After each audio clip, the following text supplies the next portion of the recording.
Bonsoir, la cartographie commentée en français du vendredi 13 janvier. Voilà, un vendredi qui n'a pas forcément porté bonheur à tout le monde, mais qui n'a pas porté malheur à Guy Waits ici. Alors Guy, il n'a pas fait 382 000, hein, il tourne plutôt autour de 140 000 par jour en ce moment.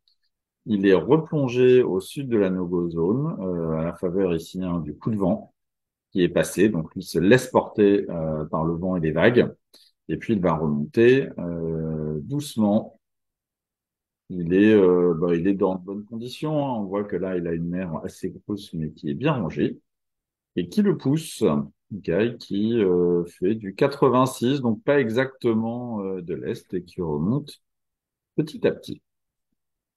Voilà, devant lui, eh ben, on a Elliott Smith ici, hein, Elliott qui va beaucoup plus vite que ce Robin Knight Johnson, mais évidemment, pas les mêmes conditions. Cela dit, Elliott, il avance bien, hein, puisqu'il était hier matin à 500 000 de Perth et Mantle, et qu'il est aujourd'hui à la mise à jour de 16 heures, donc un jour et demi plus tard, presque à 380 000. Donc, il a fait 120 000 dans les dernières 32 heures. Voilà. Elliott qui va bien, hein, qui a bien maintenu son gréement et qui avance dans la bonne direction et qui va être un petit peu encalminé au cours du week-end, hein, on va le voir.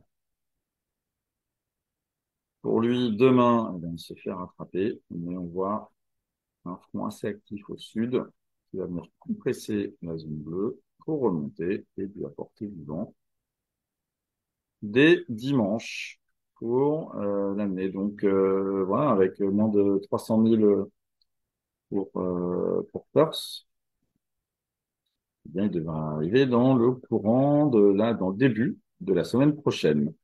On espère bien évidemment avoir une interview à vous montrer. Voilà. Et devant, alors devant, il y a deux personnes hein, qui, ce vendredi 13, ne portent pas forcément bonheur. C'est Michael Guggenberger ici et surtout Jeremy Backshaw. Jeremy, on l'a vu, il est toujours tanké dans son approche de Bart. Il est dans cette zone de dévent, hein. On voit ici très clairement un flux de nord-est qui fait le tour de l'île et lui est juste dans le dévent alors que derrière lui, Puffin avance toujours. Puffin qui avait hier 280 000 de retard sur Jérémy, qui en accuse leur matin, hein, la mise à jour d'éditeur, qui en accuse maintenant, eh bien, 100 de moins. Il est en train vraiment de revenir sur Jérémy. Et puis moi, j'ai une théorie que je vais partager avec vous, hein, c'est la suivante. Là, vous allez le voir. Très clairement, ici, on a cette dépression qui va arriver, qui va compresser pour venir apporter du vent, qui va toucher Yann en premier. Et vous allez voir que Yann, lui, a du vent tout le temps. Et malheureusement, Jérémy reste constamment dans ce dévent ce soir. Alors que Yann continue à toucher du vent. On voit bien là le front qui arrive demain matin, qui va pousser Yann, alors que Jérémy toujours tanké. C'est vraiment cruel, hein, là, ce qu'on est en train de voir. Jusqu'à demain quand ils ont enfin du vent, mais ça veut dire en tout cas que pendant 24 heures, Yann va toucher beaucoup plus de vent que Jérémy, et on l'a vu, hein, il peut avoir un différentiel de vitesse de distance en 24 heures de 120 000.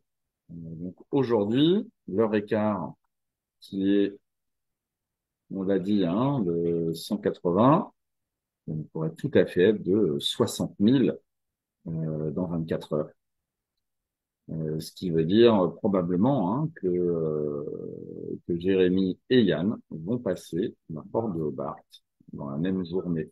Parce que là, on le voit, ils sont accompagnés ensuite par du vent frais qui va enfin leur permettre d'avancer. Ils ont bien avancé quand même hein, le dimanche lorsque cette haute pression ici leur amènera des vents beaucoup plus faibles, mais en tout cas portants.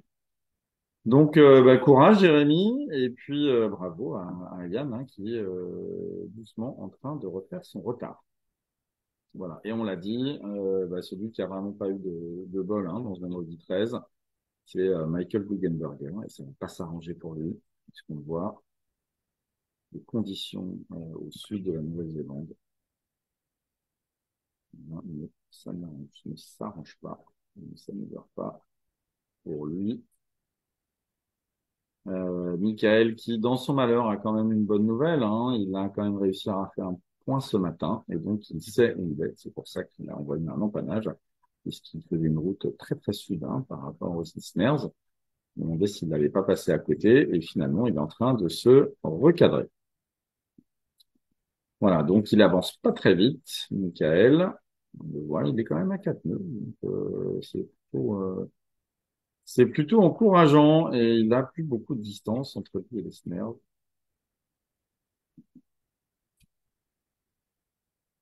30 000, il faudrait qu'il renvoie un empannage et qu'il dépasse demain dans la journée. Voilà. Ensuite,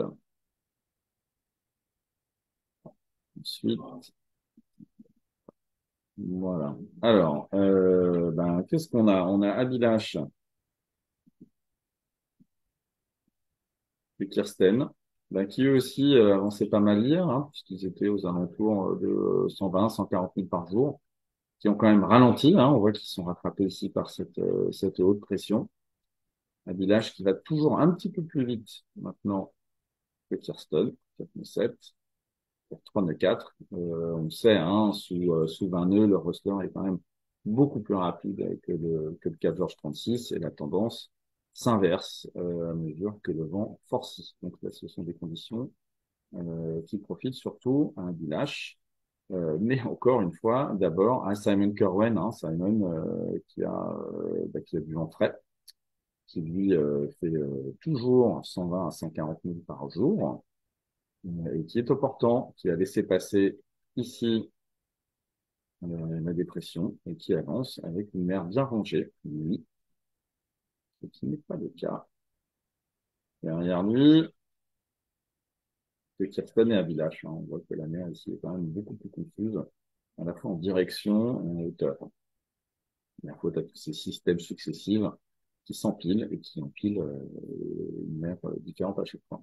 Et malheureusement, on va le voir, ce week-end, on ne va pas être propice au poursuivant, puisque on voit bien que la haute pression va s'étendre petit à petit à l'est pour passer demain soir, dimanche matin, au-dessus de Abivash et de Kirsten, alors qui eux se sont décalés, évidemment. Il faut quand même leur donner, allez, 200 000, voilà, mais qui seront effectivement dans des vents quand même beaucoup plus faibles, alors que Simon, lui, va prendre un vent du sud-ouest portant, qui va le pousser beaucoup plus rapidement. Donc aujourd'hui, l'écart entre Simon et ses poursuivants est toujours inférieur à 1000 000, mais c'est un écart qui va se creuser. Alors qu'on le voit ici, à partir de dimanche, eh bien, Michael va échanger, lui, la pétole pour un coup de vent. On le voit bien ici, des pressions assez creuses, qui va passer